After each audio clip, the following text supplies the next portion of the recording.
Hey everyone, this is Tristan with Wasatch Herbals again. This is the second part of the uh, How CBD Works video, which is the second video in the Intro to CBD video series that we're doing. Like I said in the last video, our goal with this is to help people become more familiar with how CBD works, why it seems to have such a broad range of positive health benefits, and how you can find the best source, best ways to use it, and some of the pitfalls that you want to watch out for when you are using it. This particular video is focusing on the kind of the chemistry level of how CBD works with our bodies. And if you saw the last video, you know that that one focused on how CBD interacts with CB1 and CB2, the endocannabinoid system in the brain and body. We saw some really cool stuff with that. This video is going to focus more on the receptor known as 5-HT1A. It's an awful lot of letters and numbers, but the general takeaway from this is going to be that because of this receptor and because CBD interacts with this receptor, we know that there is something going on between CBD and serotonin. I'll get back to that in a minute. Now, first off, this receptor 5-HT1A is very well known as a serotonin receptor, but it's not so well known that CBD interacts with it. In fact, most of the people that you'll talk to in the CBD world are very familiar with the endocannabinoid system. They're very familiar with how it interacts with CB1 and CB2 receptors, but not so many people are aware that it also interacts with this 5-HT receptor. I myself didn't even know about it, except that I was reading some research on how CBD interacts with certain health effects. And the researchers almost as a throwaway mentioned that they didn't actually see a lot of interaction between the CBD and the CB1, CB2 receptors. But they did notice a lot of interaction between the CBD and the 5-HT1A receptor. And that really got me thinking because I was familiar with it from the serotonin. So I started doing some more research, and it turns out that there's some really cool stuff that happens, particularly in the brain related to mental health, as a result of the way CBD interacts with this particular receptor. Now, a lot of you are probably familiar with serotonin. Some of you are probably not, and that's not a big deal. But those of you who have ever struggled with something like depression have probably been told at some point that your serotonin levels are not balanced. And you may have even been prescribed a medication known as a selective serotonin reuptake inhibitor, an SSRI. These are some of the most commonly prescribed drugs for mental health issues. And those of you who have taken them know that they have a lot of really great benefits, and they create a lot of different problems. So real quick here, let me try to pull this up.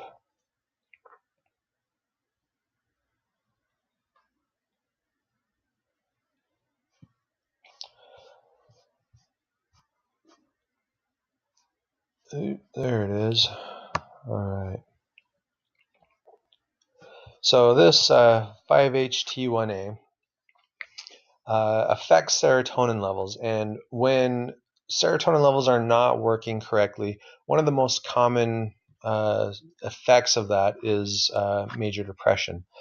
Now, we really don't fully understand how serotonin and depression are related. We do know that when serotonin levels aren't right, it creates depression, but it's not as straightforward as you need as much serotonin as possible.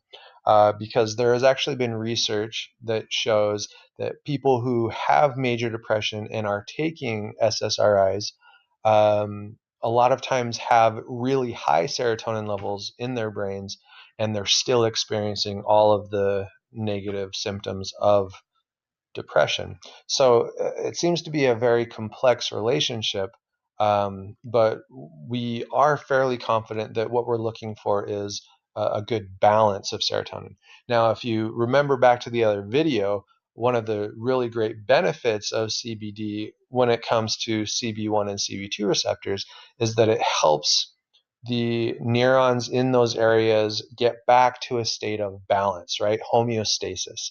And we can apply that same kind of thing here with the 5-HT receptor, in that there's a really strong theory that says that CBD goes and interacts with these 5-HT receptors in order to help achieve a good balance of serotonin, precisely what we're looking for when it comes to depression.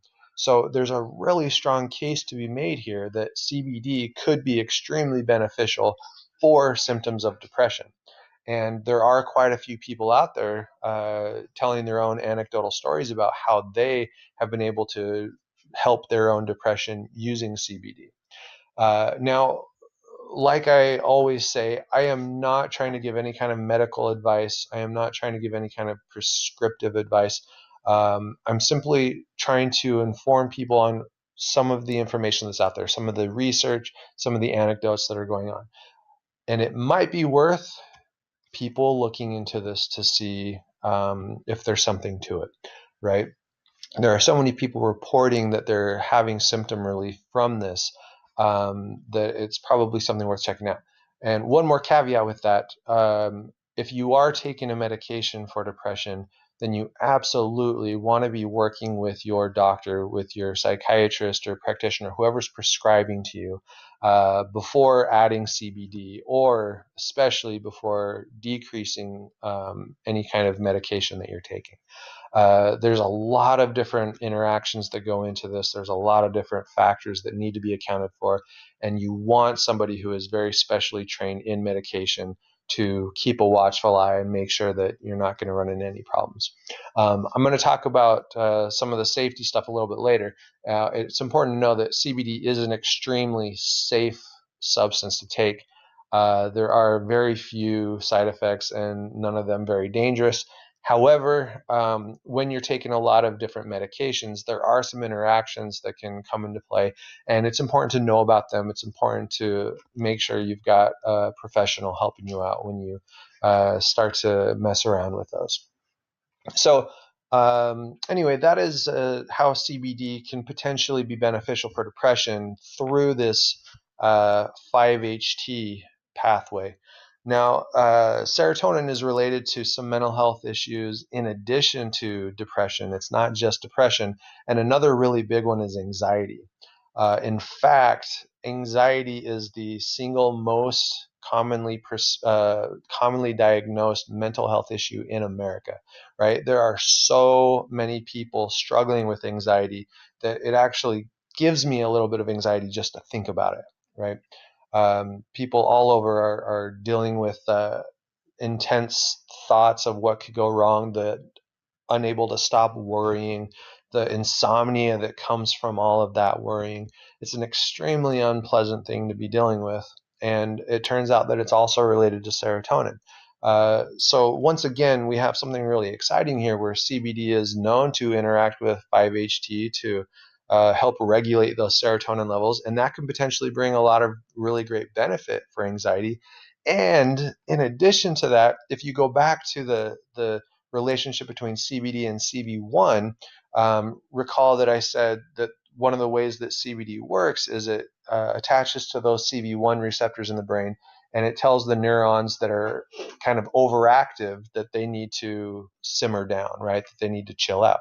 Now, if you think of what anxiety is, it's those nonstop thoughts. It's those firing neurons over and over again saying something could go wrong, something could go wrong, something isn't right. It's almost the definition of a neuron that can't turn itself off.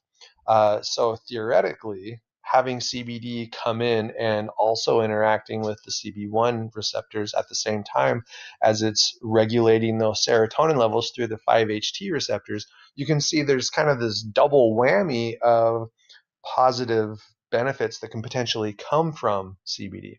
A really good anecdotal story on this one. My wife, the week before we started taking CBD, began experiencing panic attacks. The only time in her life that she's ever had these, first time it's ever come up. Very understandable because we're going through a lot of really major health stuff.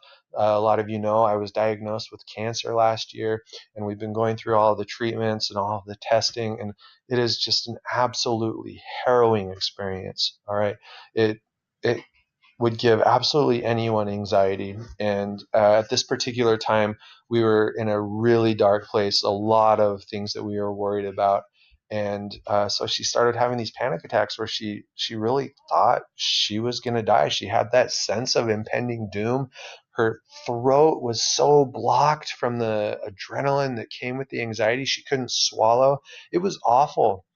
We were really worried trying to figure out what to do.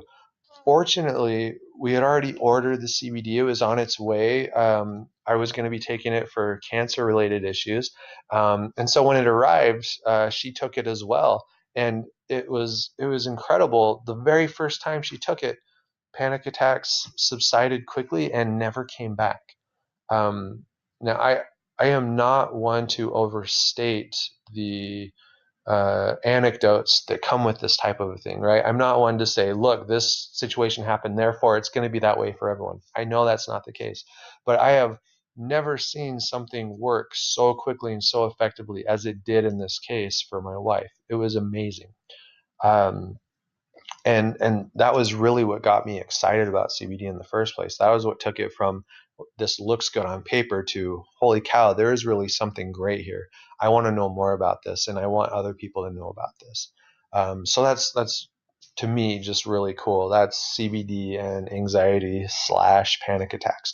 Um, One more area where serotonin is a really important factor, and that's in schizophrenia.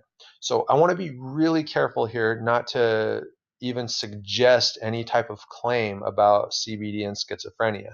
But I do want to note the theoretical link between serotonin levels and schizophrenia symptoms, and the theoretical link between CBD and serotonin levels, right? If we follow the pathway, CBD attaches to those 5-HT1A receptors, which regulate serotonin levels, which are a big factor in symptoms of schizophrenia. We have the possibility here that CBD can be a really important tool in managing schizophrenia symptoms. All right. People that are familiar with schizophrenia know that the medications for it can be absolutely dreadful. In fact, for a lot of people that are dealing with schizophrenia, the schizophrenia symptoms themselves are less terrible than the side effects from the medication that they have to take for it. That's not the case for everybody. That's what I've seen quite a bit.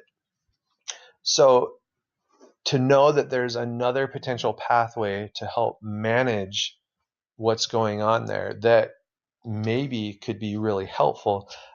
That to me it just gives me so much hope. It gives me so much excitement for what the future holds for this.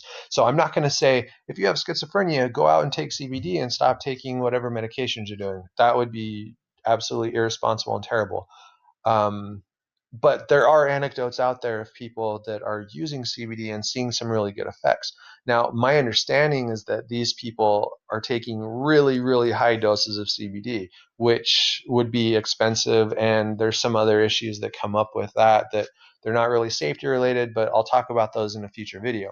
However, really on this point, I just think it's really cool to know that there's research being done on this, and it could lead to some extremely effective and safe and less unpleasant medications for schizophrenia. That is, to me, absolutely incredible. Now, if you are dealing with schizophrenia yourself, you know someone who's dealing with schizophrenia, I would highly recommend doing a Google Scholar search, looking up some of the research that's out there, even just doing a regular Google search, seeing what other people are seeing with it. It's some really cool and exciting stuff, and I think you really like it. So, kind of in summary of this section, in the first video we talked about how CBD comes from cannabis, marijuana plant, just like THC, but it doesn't give you the high. We talked about how even though it's not exactly the same as THC and it doesn't give you the high, it has a lot of the same health benefits that they've been finding THC has. So there's a lot of really good stuff that comes from CBD. We've talked about CB1 receptors in the brain and how CBD goes in and helps those neurons attached to those CB1 receptors to either tone down their communication or increase their communication to basically be more effective and help the brain achieve homeostasis. We talked about CB2 receptors found throughout the body. Particularly, we talked about lower back pain and how CBD can really help attenuate that lower back pain through those CB2 receptors. And we've talked about 5-HT receptors and how CBD can potentially help us regulate our serotonin levels and give us really good results with depression, anxiety, and maybe someday even schizophrenia. So a lot of really exciting stuff, and I haven't even talked about everything else.